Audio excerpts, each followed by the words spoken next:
ሰበር መረጃ መካከለኛው ምስራቅ ወደ ማይመለስበት አስፈሪ ምዕራፍ ተሸጋግሯል። ፕሬዝዳንት ዶናልድ ትራምፕ ካልተደራደሩ የኢራን መጥፎ ህልም እንሆናለን ሲሉ የመጨረሻውን ማስጠንቀቂያ ሰጥተዋል። ትራምፕ የኢራንን ነዳጅ መቆጣጠር አንዱ አማራጭ ነው ሲሉ በይፋ መናገራቸው ዓለምን አስደንግጧል። በሌላ በኩል ደግሞ ከቴህራን እጅ አስደንጋጭ መረጃ ወጥቷል። አያቶላ ካሚኒ ሞተዋል። የኒውክሌር ቦምብ እንዳይሰራ የሚከለክለው የሃይማኖት ውሳኔ አብሮ አብቅቷል የሚሉ ድምጾች በይፋ እየተሰሙ ነው። ዛሬ በአስገራሚ እውነታዎች ትራምፕ ያለምንም ማቋረጥ እንመታቸዋለን ያሉበት ሚስጥራዊ ምክንያት ምንድነው? የየመኑ አንሳሩላህ ጦርነቱን በይፋ ተቀላቅሏል ወይ? ስልታዊው ባብ ኤል መንደብ ሊዘጋ ነው ወይ? ኢራን የኒውክሌር ቦምብ ባለቤት ለመሆን የወሰነችው አስቸኳይ እርምጃስ ምንድነው?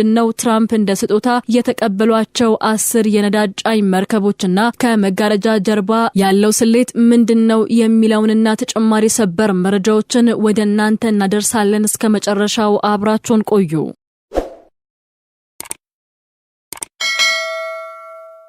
በመካከለኛው ምስራቅ ለ26 ቀናት የዘለቀው ጦርነት ዛሬ በአሜሪካ ካቢኔት ስብሰባ ላይ በፕሬዝዳንት ዶናልድ ትራምፕ በተሰነዘሩ ጠንካራ ቃላት አዲስ መልክ ይዟል። ትራምፕ ኢራን በአስቸኳይ ወደ ድርድር ጠረጴዛ ካልመጣች አሜሪካ የማይገታና የማይቆም ጥቃት እንደምትሰነዝር በይፋ ዝተዋል። እኛ የነሱ መጥፎ ህልም እንሆናለን ሲሉ ትራምፕ በካቢኔት ስብሰባው ላይ እንደተናገሩት ኢራን ጦርነቱን ለማቆም የቀረበላትን የሰላም ጥሪ ውድቅ ማድረጓን ተከትሎ አሜሪካ የመቀጠል ፍላጎት እንዳላት ገልጸዋል። ትራምፕ በካቢኔት ስብሰባው ላይ እንደተናገሩት ኢራን ጦርነቱን ለማቆም የቀረበላትን የሰላም ጥሪ ውድቅ ማድረጓን ተከትሎ አሜሪካ የመቀጠል ፍላጎት እንዳላት ገልጸዋል። ካልተደራደሩ እኛ መጥፎ ህልማቸው እንሆናለን፣ ያለምንም ማቋረጥ እንመታቸዋለን ብለዋል። ትራምፕ ይህንን ሲሉ አሜሪካ ለሳምንታት ያካሄደችው የአየር ድብደባ ለውጥ ካላመጣ ወደ ምድር ጦርነት ወይም ደግሞ ይበልጥ አጥፊ ወደሆነ የጦር መሳሪያዎች ልትሸጋገር እንደምትችል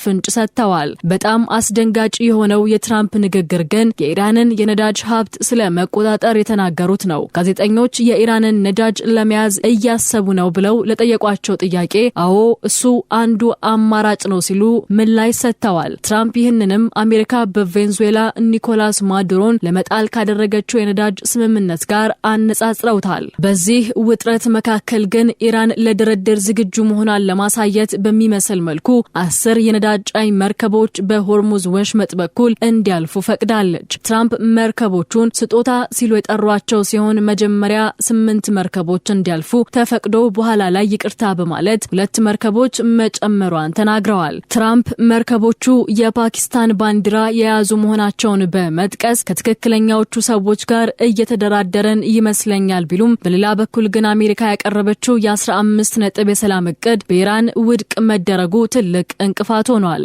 የትራምፕ ልዩ መልእክተኛ ስቲቭ ዊትኮፍ አሜሪካ ለኢራን 15 ነጥቦችን የያዘ የሰላም እቅድ ማቅረቧን አረጋግጠዋል። ምንም እንኳን ዝርዝሩ ይፋ ባይሆንም ኢራን የኒውክሌር ፕሮግራሟን እንድታቆምና የሚሳኤል አቅሟን እንድትገድብ የሚጠይቁ ነጥቦች እንዳሉበት ተሰምቷል። ኢራን ግን ይህንን የማስገደጃ ውል ውድቅ በማድረግ ከአሜሪካ ጋር ምንም አይነት ድርድር እንደማታደርግ በይፋ አስታውቃለች። ትራምፕ ግን አሁንም ኳሷ በኢራን ሜዳ ላይ ናት በማለት ስምምነቱን ካልተቀበሉ አስከፊ ውጤት እንደሚጠብቃቸው አስጠንቅቀዋል። ጦርነቱ 26ኛ ቀኑን ሲያስቆጥር ከመካከለኛው ምስራቅ ሌላኛው ስትራቴጂካዊ ወገን ማለትም ከየመን እጅግ አስደንጋጭ ማስጠንቀቂያ ተሰጥቷል። የየመኑ ከፍተኛ ፖለቲካዊ ምክር ቤት ሊቀመንበር ማህዲ አልማሻት የመን ከኢራን ጎን በጽናት እንደምትቆምና ለሚሰነዘርባት ማንኛውም የጽዮናውያን ወረራ አጸፋዊ እርምጃ ለመውሰድ ዝግጁ መሆኗን በይፋ አረጋግጠዋል። ማህዲ አልማሻት ሮብ ዕለት በሰጡት መግለጫ የአረብና የእስልምና ሀገራት የአሜሪካና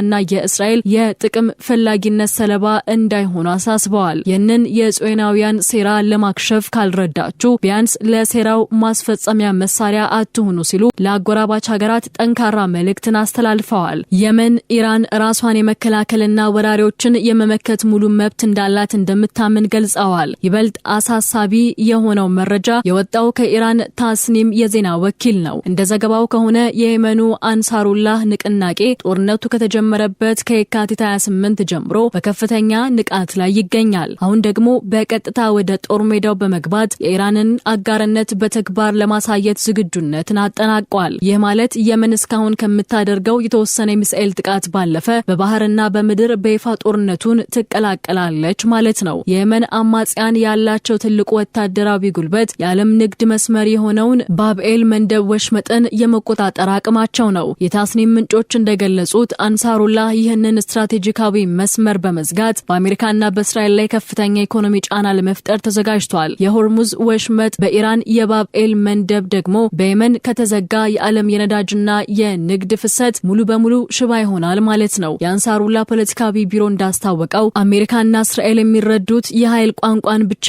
ነው። አሁን ብቸኛው አማራጭ ጂሃድና መከላከል ነው በማለት ኢራን በአሁን ሰዓት የምትዋጋው ለመላው የእስልምናው ዓለምና ለተቀደሱ ስፍራዎች ጥበቃ እንደሆነ ገልጸዋል። ይህ የየመን ቁርጠኝነት ጦርነቱን ቀጠናዊ ይዘት እንዲኖረው ከማድረጉም በላይ አሜሪካ በመካከለኛው ምስራቅ ያላትን የጦር ሰፈሮችና የባህር ኃይል እንቅስቃሴ ለከፍተኛ አደጋ ጋልጦታል። የካቲት 28 ጦርነቱ ሲጀመር የኢራን መንፈሳዊ መሪ አያቶላህ አሊ ካሚኒ መገደላቸው በኢራን ወታደራዊና ፖለቲካዊ መዋቅር ውስጥ ትልቅ ክፍተት መፍጠሩ ብቻ ሳይሆን ሀገሪቱ ለዓመታት ስትከፍለው የነበረውን የኒኩሌር ዶክትሪን አደጋ ላይ ጥሎታል። አሁን በቴሄራን ከፍተኛ አመራሮች መካከል የኒኩሌር ቦምብ መስራት አለብን የሚል ግልጽና ጠንካራ ድምጽ እየተሰማ ነው። ለበርካታ ዓመታት ኢራን የኒኩሌር ጦር መሳሪያ አትሰራም ስትል ስትከራከር የኖረችው በአያቶላህ ካሚኒ የተሰጠውን የኒኩሌር ጦር መሳሪያ በእስልምና እየተከለከለ ነው የሚለውን የሃይማኖት ውሳኔ ወይም ፋትዋ መሰረት በማድረግ ነበር። አሁን ግን ካሚኒ በመገደላቸው ይህ ውሳኔ ከእሳቸው ጋር አብሮ አብቅቷል የሚሉ የጽንፈኛ አመራሮች ድምጽ በርትቷል። ምንም እንኳን ልጃቸው ሙጅታባ ካሚኒ ተተኪ ቢሆንም እስካሁን በይፋ አለመታየታቸው የኒኩሌር ፖሊሲውን ወደ ጦር አዝማቾች እጅ እንዲወድቅ አድርጎታል። በኢራን የመንግስት ሚዲያዎች ላይ አሁን የሚሰማው ንግግር ከዚህ ቀደም ነውር ወይም ሚስጥር የነበረው ነው። የአይአርጂሲ ደጋፊ የሆነው ታስኒም የዜና ወኪል ኢራን በአስቸኳይ ከኒኩሌር መስፋፋት መከላከያ ስምምነት መውጣት እንዳለባት የሚጠይቅ ጽሑፍ አውጥቷል። ከፍተኛ ፖለቲከኛው መሐመድ ጃቫድ ላሪጃኒ ኤንፒቲ መታገድ አለበት፣ ቦምቡን መስራት ካልቻልን መግዛት አለብን የሚል ጠንካራ አስተያየት በብሔራዊ ቴሌቪዥን ሰጥተዋል። የኢራን ወታደራዊ ስትራቴጂስቶች አሁን አንድ ትልቅ ድምዳሜ ላይ ደርሰዋል። እስራኤልና አሜሪካ የሀገሪቱን መሪዎች አንድ በአንድ እየገደሉ ባሉበት ሁኔታ የኒኩሌር ቦምብ አለመያዝ ለጥቃት ይበልጥ ያጋልጣል የሚል እምነት አድሮባቸዋል። በምዕራባውያን ተጽዕኖ ስምምነት ውስጥ መቆየታችን ምን ጠቀመን የሚለው ጥያቄ በቴህራን መሪዎች መካከል ያለውን ልዩነት አጥፍቶ ወደ አንድ አቋም እያመጣቸው ይገኛል። የኒኩሌር ዶክትሪን ለውጥ ማለት ኢራን ከጥበቃ ወደ ባለቤትነት የምትሸጋገርበት ታሪካዊና አደገኛ እርምጃ ነው። እስራኤል ለዓመታት ኢራን የኒኩሌር ቦምብ ባለቤት እንድትሆን አንፈቅድም ስትል ማስጠንቀቂያ ስትሰጥ ቆይታለች። አሁን በቴህራን የተጀመረው ይፋዊ የቦምብ ምርት ክርክር እስራኤል በቀሩት የኢራን የኒኩሌር ማዕከላት ላይ መጠነ ሰፊ ጥቃት እንድትሰነዝር ሰበብ ሊሆናት ይችላል። ይህ ፍጥጫ ጦርነቱን ከመደበኛ ውጊያ ወደ ዓለም አቀፍ የኒኩሌር ቀውስ ሊቀይረው የሚችል ሲሆን ትራምፕ መጥፎ ህልም ያሉትን ጥቃት ይበልጥ እንዲያፋጥኑት የሚያደርግ ነው። ክቡራትና ክቡራን፣ ትራምፕ የኢራን ነዳጅ መቆጣጠር አማራጭ ነው እያሉ ነው። ኢራን ደግሞ የኒኩሌር ቦምብ ባለቤት መሆን አለብን የሚል አቋም እየያዘች ነው። የመን በባብኤል መንደብ በኩል ጦርነቱን ለመቀላቀል መዘጋጀቷ ደግሞ ውጥረቱን የዓለም ስጋት አድርጎታል። የካሚኒ ሞት የኢራንን የኒኩሌር ፖሊሲ ለዘላለም ይቀይረው ይሆን ወይስ ትራምፕ መጥፎ ህልም ያላቸውን ጥቃት ቴህራን ላይ ያዘንባሉ? እኛም በአስገራሚ ሁኔታዎች ከመጋረጃ ጀርባ ያሉትን እነዚህን ሚስጥራዊ ክስተቶች በንቃት እየተከታተልን የምናቀርብላችሁ ይሆናል። ወቅታዊና ሰበር መረጃዎች በፍጥነት እንዲደርሷችሁ ደግሞ ቻናላችንን ሰብስክራይብ ማድረጋችሁንና የደውል ምልክቷን መጫናችሁን አትርሱ። ለአሁን አበቃን። በሌላ ሰበር መረጃ እስከምንመለስ ሰላም ቆዩ።